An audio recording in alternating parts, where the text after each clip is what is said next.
একটা বিষয় আপনি খেয়াল করছেন কিনা জানি না। তবে আমি মাঝে, মাঝেই খেয়াল করি। সেটা হলো এই অভ্যাসটা আমার আছে। সেটা হলো মোটিভেশনাল কথাবার্তা। মানে চান্স পাইলেই মানুষকে একটু পরামর্শ দেওয়া বা বুদ্ধি দেওয়া, "এটা এইভাবে করো, এটা এইভাবে করো, এটা এইভাবে করো।" এটা অনেকে পছন্দ করে, আবার অনেকে পছন্দ করে না। তবে আর কার কাছে কি মনে হয় সেটা আমি জানি না। আমার কাছে কেমন জানি মনে হয়, আসলে না আপনার সিনিয়র, জুনিয়র সবার সাথেই আপনার কথা বলা উচিত।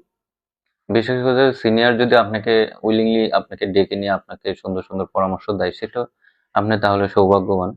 আর আপনার যদি সিনিয়র হন, আপনার জুনিয়রদের যদি একটু ভালো মন্দ চান্স পাইলেই যদি একটু কথাবার্তা বলেন, একটু গাইডলাইন দেন, এটা আমার কেমন জানি মনে হয় তাদের জন্য অনেক বড় একটা পাওয়া এবং তাদের জন্য অনেক ভালো।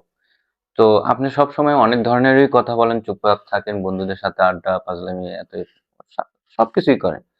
কিন্তু হয়তোবা আপনি মানুষকে মোটিভেশন দেওয়া বা মানুষকে একটা পরামর্শ দেওয়া এই জিনিসগুলো করেন না। তো আমার মনে হয় আপনি যদি মানুষকে একটু পরামর্শ বা একটু পরামর্শ দেন তাহলে তাদের জন্য ভালো হবে। তাই যদি আপনি যদি আগে পরে কখনো যদি এরকম মোটিভেশনাল কথাবার্তা যদি না বলেন, তবে আমি বলব যে আপনি শুরু করেন। আপনার অধীনস্থ বা আপনার ছোট, আপনার জুনিয়র তাদেরকে আপনি একটু পরামর্শ দেন। এট লিস্ট আপনারও ভালো লাগবে। আপনার পরামর্শে তারও কিছু ভালো উপকার হবে। ইনশাআল্লাহ।